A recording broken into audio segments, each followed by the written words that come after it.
On dirait il y a une sorte de légende urbaine là sur ouais, quand je suis en bas du trou, je sais pas quoi, il y avait personne, nanana, nanana. D'une certaine manière, c'est vrai parce que du point de vue de notre petite personnalité humaine, forcément, on voit les choses comme ça, mais d'un point de vue beaucoup plus grand, il n'y a que Dieu qui existe. Donc si tu cherches quelqu'un d'autre, c'est normal que tu le trouves pas, c'est normal qu'il se présente pas. Et si toi c'est pas Dieu que tu cherches, c'est normal que tu le vois pas, parce que quelque part tu crois pas, alors tu peux pas le voir. Voilà, c'est tout ce que je voulais dire. Donc faut arrêter de dire ouais ils étaient pas là, ouais t'étais pas là, ouais truc. C'est normal. Est-ce que toi t'étais là pour toi-même? C'est la seule question qui compte. Est-ce que toi t'étais là pour toi-même? Est-ce que t'as senti Dieu en toi? C'est tout ce qui compte. Tout le reste c'est que du flan. C'est l'illusion de la vie, c'est fait exprès, c'est pour tester. Après, il y a ceux qui vont dire ouais, mais moi je crois en Dieu. Ouais, tu crois en Dieu, mais toi tu crois que Dieu t'a abandonné parce qu'il a des raisons de t'abandonner.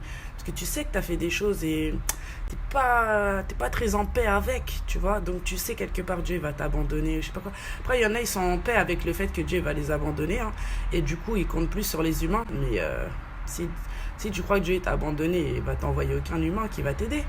Mais en fait, il y a toujours quelqu'un qui va t'aider. Même l'absence des gens, ça nous aide. C'est qu'une manière de voir les choses. Si on est sûr que Dieu va nous aider, on va voir le secours quelque part, même dans l'absence de quelqu'un. Si on est persuadé qu'on est abandonné, bah voilà, on ne verra pas le secours, même s'il y a plein de choses qui se présentent à nous, on ne les verra pas. Parce qu'à chaque fois, on les analysera, on les interprétera autrement. Je dirais, c'est comme les gens en ce moment qui n'arrêtent pas de dire oui, le voile c'est un faux sujet, c'est un faux débat, je sais pas quoi, ça met le voile sur le débat de nos retraites. Ça c'est encore une manière de voir d'humain. Les gens qui croient qu'on va mettre le voile et puis ça y est, moi je suis affermi dans ma religion, j'ai plus rien à prouver, je sais pas quoi. Dieu te fait un cadeau là, il met à l'épreuve ta foi. Dieu, hamdoulah, mais Dieu merci, tu mets à l'épreuve ma foi, je vais te prouver, voilà, hop, je reste capuché. C'est quoi le problème? Je comprends pas en fait. C'est tellement facile de mettre un voile dans un pays où c'est obligatoire. C'est tellement facile de mettre un voile quand tout le monde t'oppresse comme ça du regard, tout ça. Non, mets ton voile quand il n'y a rien qui t'y oblige, que tu vois, c'est la légèreté comme ça, et que même on te dit enlève-le, tu dis non, je le garde, merci. Dieu merci, je suis bien avec. Voilà, c'est tout. Il n'y a pas besoin de islamophobie, je sais pas quoi, parce que vous-même vous tombez dans le panneau en fait. Quand on est contre quelque chose, on lui donne de l'énergie, c'est tout.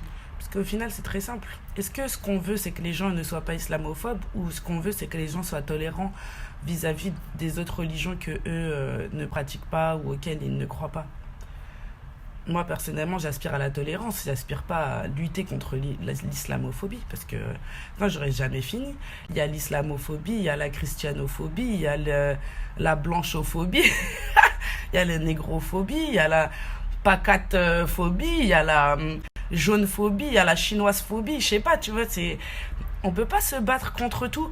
Moi, comme je dis toujours, Dieu, il a écrit quoi quand il veut créer quelque chose? Il dit soit. Est-ce qu'on a déjà lu que Dieu, il a dit ne sois pas? Ne sois pas ceci, ne sois pas cela. Non, il te dit ce qu'il veut, lui. Il te dit soit un. Soit un. Donc ça sert à rien de dire non, mais moi je veux pas ça, je veux truc. Il faut dire ce qu'on veut, pas ce qu'on veut pas. Il faut dire ce qu'on veut. C'est vraiment un problème, moi, dans ce monde, parce que du coup, voilà. Tu sais, on a l'impression que les gens, ils veulent des solutions. En même temps, ils veulent pas de solutions. En même temps, ils voudraient quelqu'un qui leur montre une autre voie, mais en même temps, ils veulent pas y aller. En même temps, si tu leur montres une autre voie, ils vont te dire que toi, t'es fou. Que des trucs comme ça. Et du coup, moi, je sais pas trop où me placer, parce que ce qui compte, c'est mon bien-être à moi. Donc, quelque part, si vous allez mal maintenant, je sais que je m'en bats les couilles pour moi être bien. Avant, je me disais non. Moi, je me disais, tant qu'il y aura une personne malheureuse sur Terre, moi-même, je serais malheureuse. Je pourrais pas trouver le bonheur s'il y a un seul être qui est malheureux sur Terre. Mais quand je vois comment tout ça, ça fonctionne, etc., je me dis, on est vraiment responsable individuellement.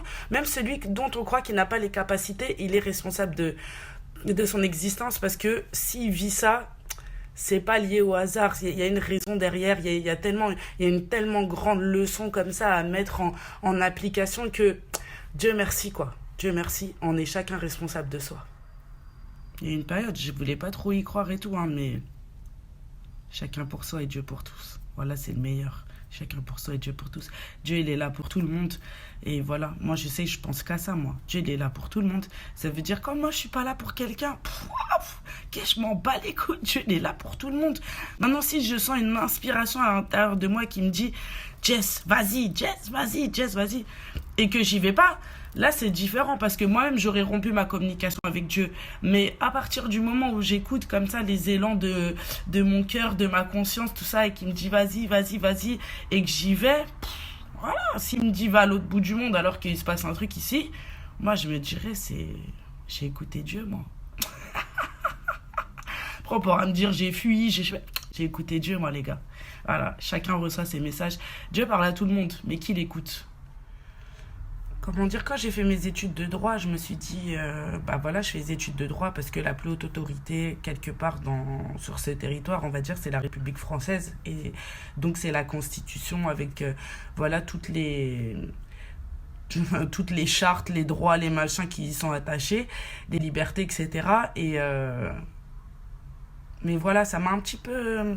Je vais pas dire que ça m'a déçu, mais c'était pas au niveau de la grandeur de ce que je recherchais en fait. Parce que voilà, la loi des hommes, elle est pire que relative, ça dépend du territoire, ça dépend de qui l'applique, etc. Mais la loi de Dieu, c'est censé être notre plus grand secours à nous ici, humains qui sommes sur Terre. C'est censé être notre plus grand secours, je sais pas, notre plus grande confiance, etc.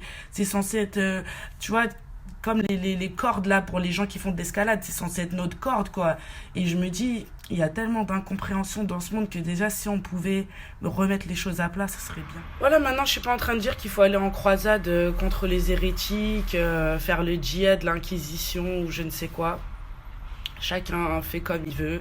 Ceux qui veulent continuer à déverser de la négativité, continuez les gars, parce que nous, vous continuez à nous faire voir la lumière, il n'y a pas de souci. Et puis voilà quoi, c'est tout.